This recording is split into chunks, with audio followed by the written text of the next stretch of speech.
Lo que les quería contar es que también para mí es muy importante este momento porque es compartir algo que es un contenido que es muy importante para mí y es importante porque tiene que ver con mi historia, con mis dificultades, con mis aprendizajes y también con lo que necesito aprender, ¿no? Le conté que este año cambié de país y en ese cambio de país también me di cuenta que estos conocimientos los necesitaba más que nunca. Y bueno, antes de hablarles la teoría, quería contarles algo de mi historia y por qué son importantes. Entonces, para contarles mi historia, bueno, lo primero difícil es que tengo 45 años y tengo un montón de cosas para contar, pero me voy a enfocar en tres fechas claves. Primero, 2001, crisis de Argentina, explota el país y explota mi vida lineal y estructurada.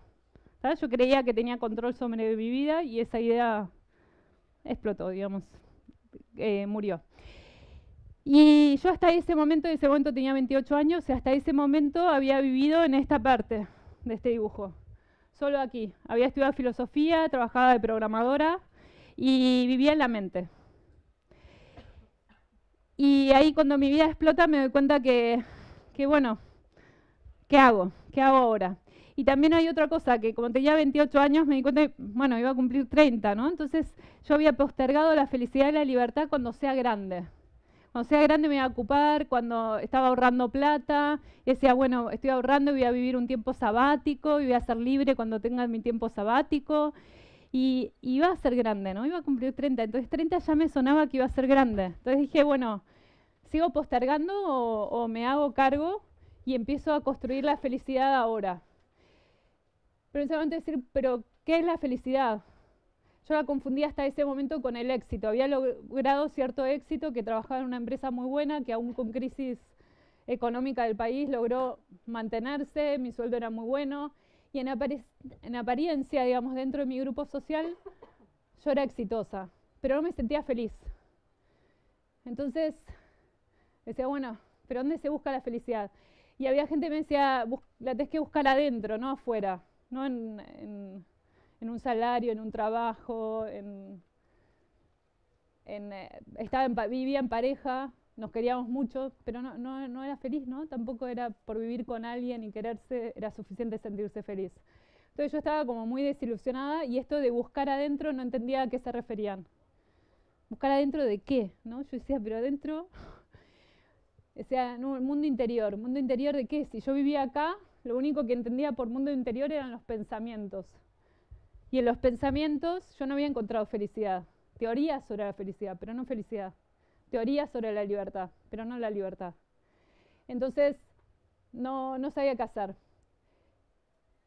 Ahí empecé a hacer pruebas aleatorias y por suerte encontré la meditación, técnicas de yoga, de meditación, y empecé a ver, mundo interior, y empecé a sentir que algo se movía por esta zona. Me costó bastante, al principio no sentía absolutamente nada, pero en un momento empezó a haber movimientos. Y también me desilusionaba que había gente que me decía, no, meditas y sentís una paz. Y yo decía, yo medito y lo único que siento es que me duele menos la espalda, ¿no? Y nada más. Y hasta ahí llegaba. Yo decía, ya solo porque me duela menos la espalda, ya se justifica hacer esto. Y yo creo que estuve un año solo por eso. Porque bajaba el dolor de cabeza, de espalda, y ahí me empecé a dar cuenta que no era normal. Yo vivía todos los días con dolores físicos y creía que era normal y empecé a decir, bueno, ¿por qué? Entonces empecé a cambiar y todo ese proceso interior le agradezco mucho a la meditación, sobre todo, y la práctica de yoga también. Y empecé a cambiar. Segunda fecha clave, 2006, taller de comunicación no violenta.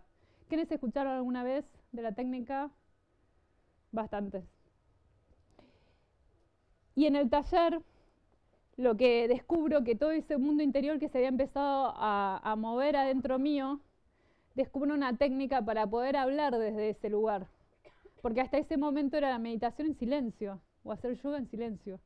Entonces me han pasado muchas cosas, a veces intentábamos compartir, pero en realidad era un proceso muy solitario. Y la comunicación no violenta lo que me abrió la posibilidad de poder compartirlo con otros. Y eso, que esas sensaciones difusas, poder encontrarles nombre, ¿no? Porque hasta ese momento yo, como emoción, tenía identificado el enojo, por ejemplo, una emoción que tenía muy aceptada y la reconocía y como vivía en la mente, A veces decía, no, esto tiene que ser así, si no era así me enojaba y era una emoción que tenía muy reconocida. Pero tenía tapadas, el enojo tapaba el miedo, la angustia. No tenía registro de muchas emociones. Y ahí en la comunicación no violenta una de las herramientas es tener registro de las emociones y poder ponerle nombre. Yo, por ejemplo, vivía con el pecho oprimido y no sabía que eso se llamaba angustia, ¿no? Lo aprendí en esa época. Y poder decir, ahora siento angustia, y cada emoción tiene un mensaje, algo que nos comunica. Y también tiene una puerta para, ¿qué hago ahora que estoy sintiendo angustia? Y bueno, y ya desde el cuerpo trabajarlo y también desde la acción. Eso me lo dio la comunicación no violenta. Tercer hito, 2009, conozco la comunidad de metodologías ágiles y por eso para mí es también importante estar aquí con ustedes. Y para mí fue mágico porque yo hasta ese momento seguía desarrollando software de una forma lineal y estructurada. Entonces habían pasado 1 millón de cambios en mi vida, en mi persona, en mi manera de ver el mundo, pero yo seguía trabajando exactamente igual. Y lo que intentaba era hacer proyectos de voluntariado, social, donde poder expresar mis valores, pero no tenían escala, no podía escalar. Y entonces, por lo tanto, el impacto era mínimo más allá de 1 o 2 personas que me podían agradecer, ¿no? O de la gente con la que justo tocaba el proyecto. Entonces tenía esa frustración, que a mí me gustaban los proyectos de escala. Y cuando me encontré con la comunidad de metodologías ágiles, es como la magia de la conexión, que esos dos mundos, que los tenía totalmente separados, se pudiesen encontrar. Entonces poder hacer proyectos con escala que tuviesen un impacto social a través de los valores. Entonces, esto es lo que les quería contar de por qué este tema es importante para mí. Y digamos, la teoría para mí tiene sentido cuando la transitamos y la atravesamos y la vamos procesando. No solo vivir nos da la experiencia, ¿no? Es vivir y además esa vivencia poder traducirla en experiencia, que se requiere un proceso más personal. Entonces, acá de la parte teórica, algunos ya conocen lo de comunicación no violenta, pero para quienes no, ese es un libro que recomiendo, pero sobre todo que hagan alguna actividad práctica, porque eso me he encontrado aquí en España, que hay personas que me dicen, sí, yo leí el libro y me parecía que decía algo que yo quería aplicar en mi vida, pero no tenía ni idea cómo hacerlo. Eso te lo dan los talleres. En este libro no te da la parte práctica. Entonces, hay, por suerte, en España, en muchas ciudades hay centros de comunicación no violenta o escuelas a donde lo enseñan, y es un buen lugar para entender la parte práctica. Y de esto de que les conté que me sirvió, la mayoría de la gente que va a los talleres le empieza a ayudar a sentir esto de poder ponerle nombre a las emociones y poder comunicarse desde otro lugar. El segundo es mi libro, que tiene que ver con mi siguiente crisis de cambio de era, a los 40, que a los 30 empecé todo el cambio y dije, bueno, hacer una síntesis como un compilado de cosas que fui aprendiendo, y tomé, la comunicación no violenta tiene 4 pasos fundamentales, que los traduje a 4 planos que ahora les voy a contar. Lo traduje a 4 planos para hacerlo más amplio y también para incluir lo iterativo incremental de la agilidad, lo pasé a movimientos de ciclos creativos. En cambio de hablar de iteración, que es algo que puedo mencionar aquí porque estamos en una comunidad ágil, pero para otras personas la iteración es una palabra que no tiene significado, entonces lo pasé a ciclos creativos. Entonces, ¿cómo podemos combinar esto para un proceso profundo de transformación? Pasar por los planos y pasarlo de forma cíclica. Y en cada ciclo hay nuevos descubrimientos. Y aquí, digamos, porque esto de la parte práctica, al principio había pensado todo junto, pero quedaba enorme. Entonces lo separé y era un poco complemento del libro y un poco complemento de los talleres. Pero también me ha pasado, y de hecho me acabo de saludar a un Scrum Master, que él se imprimió el cuaderno y lo hacía con su equipo. Se puede hacer el cuaderno, tomarlo. Mi sugerencia es que primero lo prueben con ustedes mismos, ¿no? Si hacen un ejercicio y para ustedes tiene sentido, le encuentren una utilidad, ir a ofrecerlo al equipo, y puede ser tanto dentro de una retrospectiva como una actividad del comienzo o al cierre, en el momento como la diseñan la retrospectiva, o como retrospectivas complementarias, ¿no? Algunos lo hacen así como retrospectiva complementaria, tomar herramientas que pueden ser de este cuaderno de ejercicios, o si van a un taller de comunicación no violenta y hay un ejercicio que les gusta, también lo suman, o lo van combinando, digamos, con creatividad. La idea para mí es siempre que le vayan poniendo la creatividad propia, porque al ponerle la creatividad propia se le carga de energía y de sentido. Cuando uno está simplemente copiando un ejercicio en automático, hay algo que se pierde, de gracia, de encanto. Y estos dos me los pueden pedir a mi dirección de mail, ahí está un poco cortada, ingrid@fuerza3.com, que son gratuitos, digamos, liberados. Y ahora, estos los 4 planos de conciencia, que decía que los que conocen comunicación no violenta van a ver que es muy parecido a los 4 pasos de la comunicación no violenta. El primero, que tiene que ver con eso que yo viví hasta los 28 años en mi zona de confort ahí en la mente, el plano intelectual.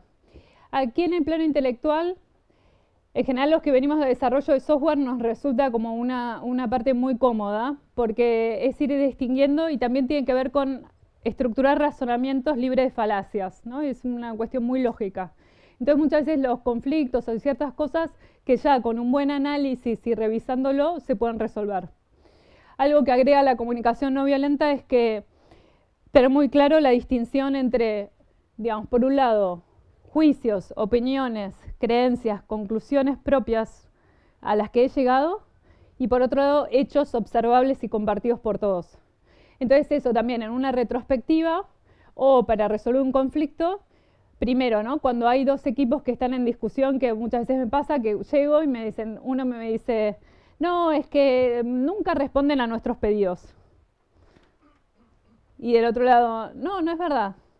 ¿No? Bueno, tienen hechos, tienen datos, tienen un sistema. Por ejemplo, en una pyme de Argentina estaba el call center haciendo reclamos al área de programadores, que eran los responsables de resolver todas las cuestiones técnicas, y los dos estaban hablando de una realidad totalmente distinta. Entonces dije, ¿tiene un sistema de tickets? No, ¿y cómo hacen para pedirse las cosas? No, a veces por mail, a veces por teléfono, a veces me acerco al escritorio. Entonces no había forma de resolver ese primer datos, ¿no? Ahí ya había un atasco, ni hablar a nivel emocional el enojo que había de los del call center. Entonces, la primera acción fue instalar el sistema de tickets y hacer un acuerdo de, según el tipo de pedido, en qué tiempo consideraban que era razonable, digamos, para los programadores posible responder, y para el call center razonable como tiempo de respuesta. Al siguiente encuentro ya no había más conflicto. No fue necesario pasar por los demás. Ya el enojo no estaba, la frustración no estaba, ya era claro para todos y compartía la misma información. Entonces, el plano intelectual, digamos, nos ayuda muchísimo, pero si nos quedamos solo con ese plano y nos salteamos al operativo, como esto es instalar un sistema de tickets, a veces podemos dar en la solución en la primera vuelta, pero otras veces no. Otras veces está el sistema de ticket, pero la gente sigue enojada. Entonces decís, bueno, ok, ¿qué más hay? Y ahí eso es lo que abre esto del mundo interior. Hoy lo entiendo como estos 2 planos, de lo emocional y lo existencial, y poder tener herramientas de abordarlo. Y esto de tomar las emociones como, en cambio de decirlo, la emoción es para tu vida personal o es algo privado y demás, tomar la emoción como fuente de información. Y que la información, así como los pensamientos pueden ser verdaderos o falsos, puede ser una creencia que construye en base a la historia y que puede ser que la cambie. De hecho, este año fue un grande trabajo de ir cambiando creencias que las tenía en automático, y al estar en otro país yo decía, ¿y por qué pienso así? Pero puedo pensar distinto. En cambio, la emoción es verdadera, está siendo, ¿no? Si estoy angustiada en este momento, es angustia y estoy angustiada. Entonces, cuando está haciendo, y eso te da una tremenda cantidad de información. Cada emoción da información, pero para simplificar, digamos, para al menos lo básico, que a veces en retrospectivas no sé si lo han hecho, de cara contenta, cara triste. Entonces empezar por ahí, ¿no? Cara contenta, cara triste. ¿Y qué pasa? ¿Qué ha generado de cara contenta? Emociones agradables y desagradables. Y ahí la exploración tiene que ver que cuando hay una emoción agradable, hay una necesidad, que sería el plano existencial, Si es agradable, necesidad satisfecha. Si es desagradable, necesidad insatisfecha. O que yo creo que podría estar insatisfecha. Y esa es una distinción bastante importante, porque muchas veces hay un mito, hay una creencia, hay un miedo a que no, si yo digo esto no me van a creer y no va a funcionar y entonces ya genero como una insatisfacción por mis creencias. Entonces eso también es una parte importante, ver realmente qué es lo que yo creo que está en riesgo o realmente no está. Entonces en esa exploración del mundo interior de las personas hay doble trabajo. Por un lado, con nosotros mismos, ser cada vez más transparentes, primero poder reconocer nuestras emociones y lo que nos está pasando y con qué necesidades están vinculadas, cuáles están satisfechas e insatisfechas. Y por otro lado, con el equipo ágil y con los que le estamos prestando un servicio, cuáles son también esas necesidades. Cuando realmente logramos verlas, la acción en el plano operativo ahí es acertada. Pero muchas veces de entrada no lo sabemos. Nosotros suponemos que hay un problema de falta de reconocimiento, que la gente está cansada y desmotivada porque le falta reconocimiento. Es una suposición, una hipótesis. Entonces vamos a decir, bueno, vamos a ver, hagamos acciones de reconocimiento para la gente. Si el clima cambia, era que esa necesidad estaba insatisfecha. Si cambia, pero no lo suficiente, todavía el clima no es del todo buena. Bueno, exploremos qué otra necesidad puede estar insatisfecha. Y ahí, por eso, lo iterativo incremental que le sumé a los planos, digamos. Entonces, bueno, el keynote de Lisa Atkins me vino perfecto, ¿no? Que ella decía, bueno, ¿cómo salimos al mundo, digamos, desde otro lugar? Y qué valores vamos a transmitir y qué tipo de mundo queremos construir. Entonces, para mí esto da mucha información y herramientas para poder ser más claro y que no entrar en competir en una pulseada de poder por mi necesidad. Yo quiero a la acción que satisfaga mi necesidad o la de mi grupo y la tuya no, ¿no? Porque pensando que si fuese una competencia donde es excluyente, o es la mía o es la tuya. Entonces, cada uno haciendo fuerza para que esta solución resuelva la mía. Y en realidad ahí muchas veces nos falta el pensamiento creativo. Cuando nos damos tiempo a la creatividad y estamos un rato juntos y exponemos las necesidades, ahí muchas veces aparecen estrategias de solución donde realmente son inclusivas y se pueden resolver necesidades de muchas más gente involucrada. Esa es como que puede llevar mucho tiempo, meses o incluso en algunos procesos puede llevar hasta años dependiendo de la complejidad y la gente involucrada. Pero en eso uno va iterando y va aprendiendo. Entonces, hasta acá era la parte, bueno, les conté un poco de mi historia y les conté esto como la introducción a la teoría, y si quieren saber más están esas referencias de libros. No sé si quieren ahora hacer alguna pregunta, después hay un ejercicio práctico, pero si tienen alguna pregunta, encantada.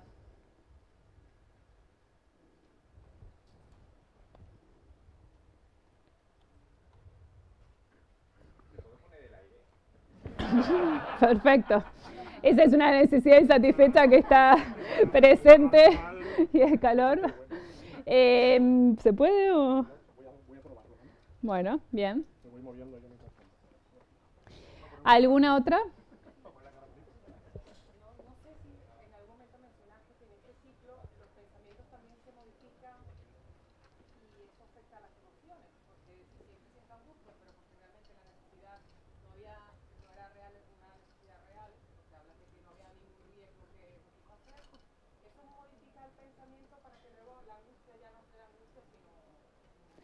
Sí, en este proceso puede cambiar el hecho, porque yo intervení, hice una acción y había una necesidad de, por ejemplo, no sé, yo necesitaba seguridad y, bueno, a mí con esto del cambio de país me fui a vivir a un barrio en Barcelona que mucha gente me decía que era peligroso.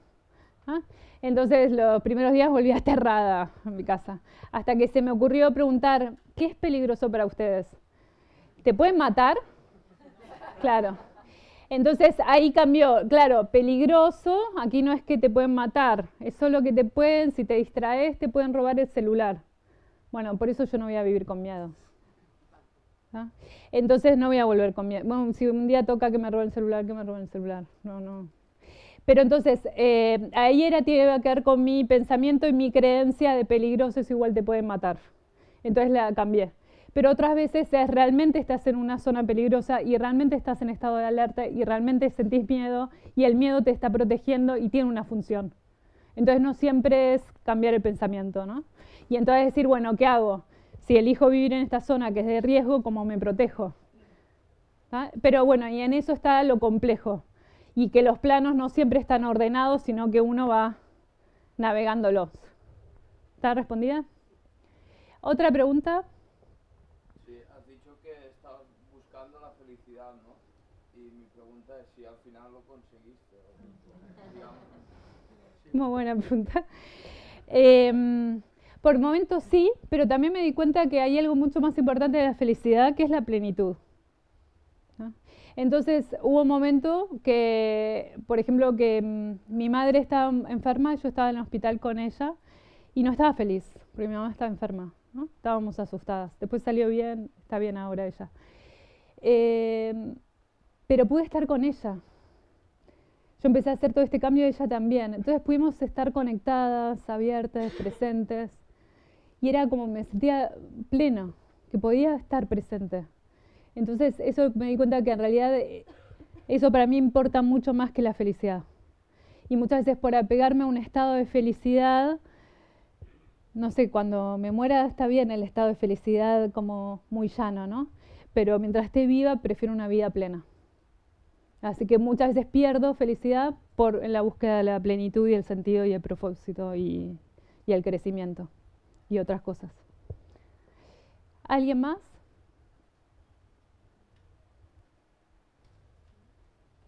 Bueno, lo bueno de haber estado hoy temprano es que si alguien quiere comunicarse, hablar, podemos intentar hablar estos días. Quizás no se pueda lograr mucha profundidad en un evento con tanta gente, pero si no también podemos estar conectados y después hablar. Acá como ejercicio práctico, no sé si hay un timekeeper, porque había unos numeritos, pero no sé si... Ah, ahí está el tema, está bien. Ah, ok. Entonces lo puedo ir haciendo con calma. Aquí, estas emociones tienen que ver con necesidades satisfechas. Una de las cosas que me pasó en los cursos, en los talleres de comunicación no violenta, es que hay mucho vocabulario emocional. ¿No? Para mí era bien mal, máximo enojada, pero no tenía más que eso de emoción. Y la tristeza no la reconocía nunca, ni a mí, ¿no? El miedo tampoco. Entonces esto de empezar a ver que había muchas emociones, y este es un recorte, muchas más, ¿no? Entonces eso también me abrió. Y poder salir del bien mal, que quizás para una respuesta social es apropiado, pero si yo me conecto con mis propias emociones solo de bien mal, digamos, hay mucho que me estoy perdiendo de conocer de lo que estoy viviendo. Entonces mi propuesta aquí es, de hecho, ahí abajo está un link a una guía y yo imprimí algunas copias que después las dejo ahí, unos impresos que va marcando estos pasos con claridad y que también ustedes lo pueden hacer y ese ejercicio también, primero hacerlo con ustedes y después si les gusta lo pueden llevar al equipo y es una guía de 4 hojas por cada uno de los planos.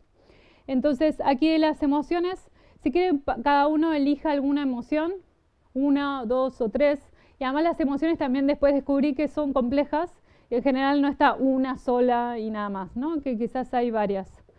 Entonces si pueden elegir alguna que tenga que ver con lo que se sienten y pueden elegir una situación de cómo están hoy con el trabajo, en el trabajo que están teniendo, o cómo están en el evento, o cómo están en su vida, en algún aspecto de su vida.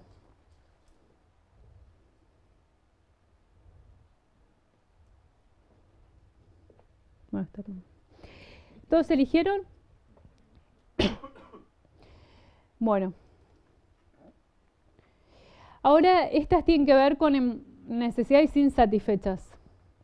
Acá las emociones no es que son buenas o malas. Lo que puede ser malo es que hago yo, si estoy enojada, insulto a alguien y le digo cosas horrorosas y después la persona está dolida, no quiere volver a hablar conmigo, eso es lo malo, pero no es que el enojo sea malo. ¿Ah? El enojo es enojo. Es qué hago yo con el enojo. Entonces, si pueden también ver alguna emoción que tenga que ver con alguna situación en la que se sientan en algún grado insatisfechos.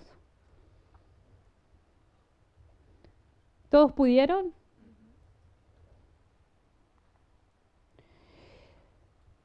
Bueno, y aquí hay una parte muy complicada, que es el plano existencial. Hay una parte del plano existencial que para mí es imposible traducirlo al lenguaje, pero hay otra parte que tiene que ver con necesidades y valores, y ahí se requiere habilidad, así como a mí me llevó un tiempo la habilidad de reconocer las emociones y poder ponerle nombre. Lo existencial en algunos casos me sigue costando mucho.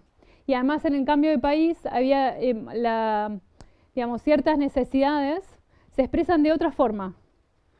Entonces, quizás el cariño nosotros lo expresamos diciendo un montón de cosas y abrazándonos y bueno, y aquí te expresan el cariño de otra forma. Quizás no es tanto el abrazo, pero te lo expresan a veces con palabras. Entonces, acostumbrarme a decir, bueno, hay cariño, ¿no? En la sonrisa, en algo que me dijo, y poder sentir el cariño que está expresado de otra forma.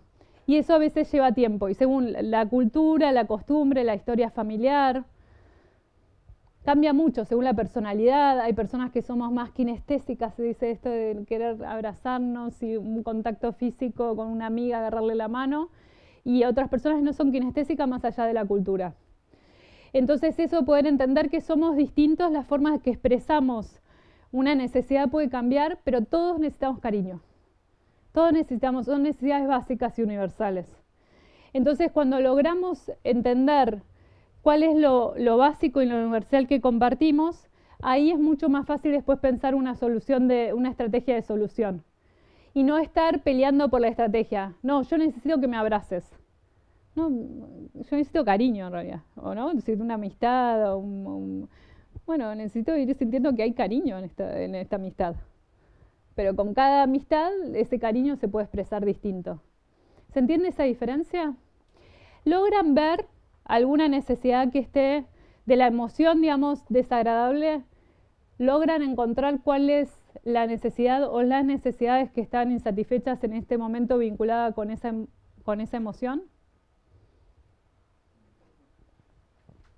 Si les cuesta, también aquí es un buen momento para hacer preguntas, porque muchas veces eso, la pregunta, uno, ok, ahora lo puedo ver.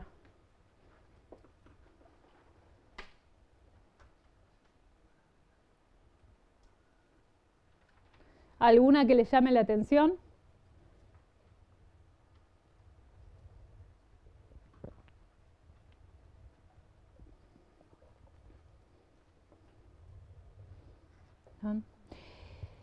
Bueno, algo que muchas veces me ha pasado es, por ejemplo, llegar a una empresa y ver que la gente estaba muerta de sed de reconocimiento y el CEO o el dueño enojado porque hay mucha rotación, porque no hay compromiso, porque la gente se va y ni avisa con el tiempo suficiente y todo el tiempo tengo que salir a buscar gente y es difícil buscar gente, etc.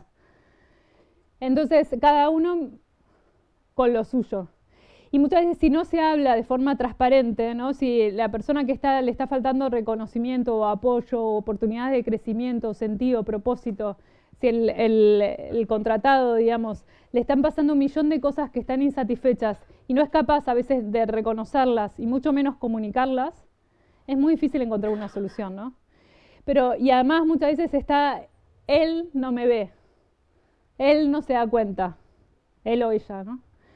Y del otro lado muchas veces también, ¿no? Viendo cada uno su lado de la historia y su insatisfacción.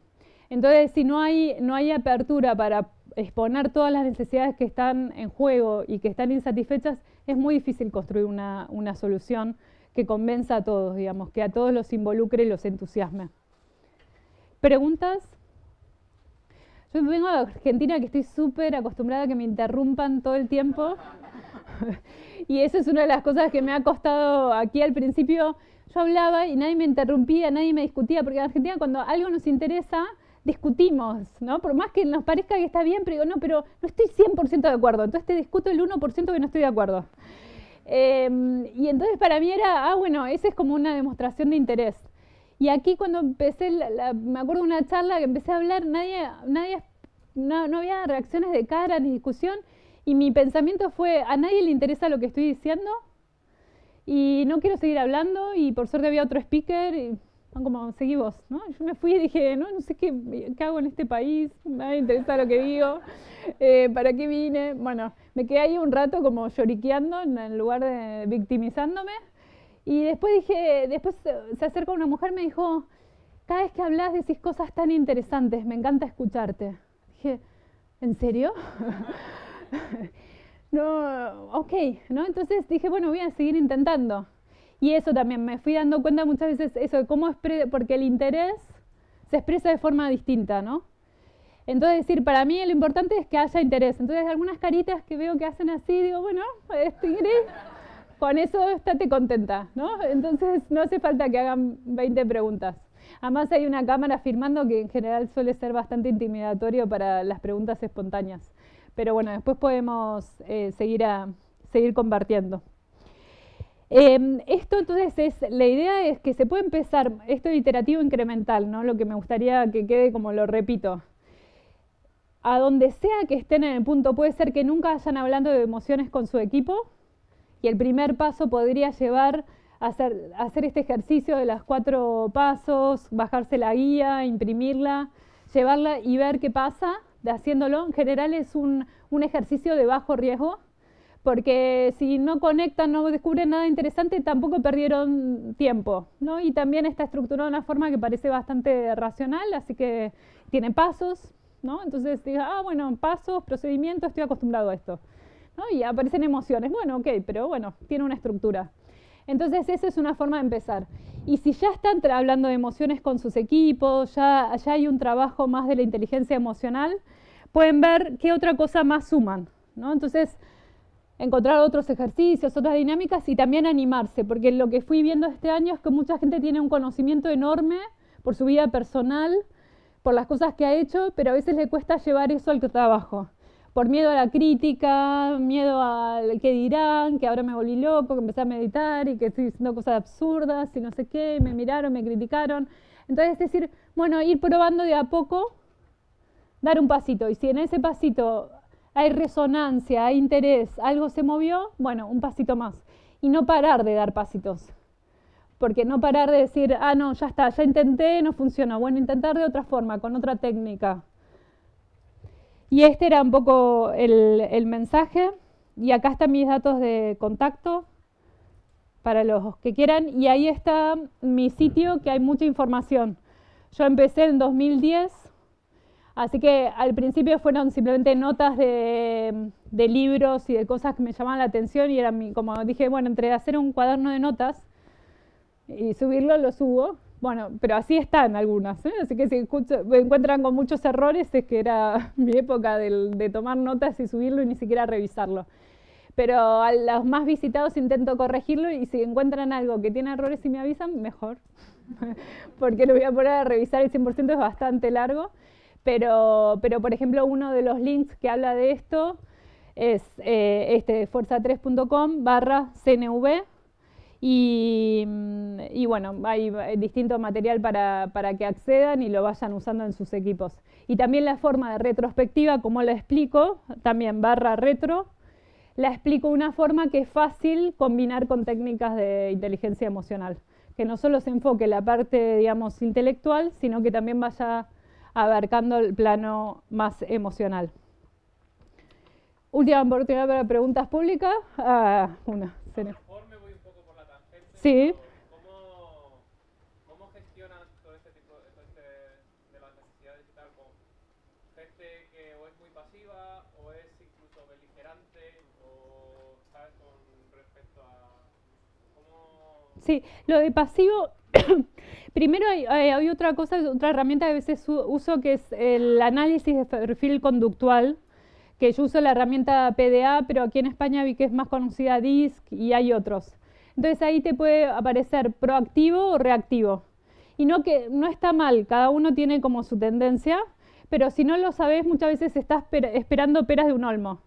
Entonces, si esperas proactividad, de alguna personalidad más reactiva y te vas a frustrar y te vas a enojar y vas a decir esta persona no entiende, algo no va a fluir. Pero cada uno tiene sus fortalezas y sus puntos ciegos. Entonces primero entender eso. Y después ir viendo que si tiene que ver con la personalidad reactiva, lo bueno es que cuando uno le propone algo, muchas veces sabe escuchar y sabe reaccionar en consecuencia. El proactivo a veces no escucha y va y tira para adelante. Yo tengo mucho perfil proactivo y he tenido problemas que a veces avasallo y voy y ya estoy pensando en mi plan, en próximo, y a veces para ser emprendedora, por ejemplo, me juega a favor, pero otras veces cuando estoy con un equipo, pero ¿ustedes qué piensan? ¿No? Me olvido de preguntar. Bueno, y además acostumbrada al estilo argentino que si alguien no está de acuerdo te para, ¿no? Entonces, y eso viendo. Y otra cosa que a veces puede que no tenga que ver con el perfil de personalidad, sino con una situación que, por ejemplo, esté muy desmotivado, ¿no? Y entonces haya acumulado por años cosas y esté muy enfadado, muy frustrado y haya llegado a la conclusión que no vale la pena hacer ningún esfuerzo. Entonces ha creado una muralla y lo que vos observás es pasividad. Entonces a veces puede llevar bastante tiempo de acompañamiento. Me están avisando que llegamos al fin, así que bueno, muchísimas gracias a todos por haber venido.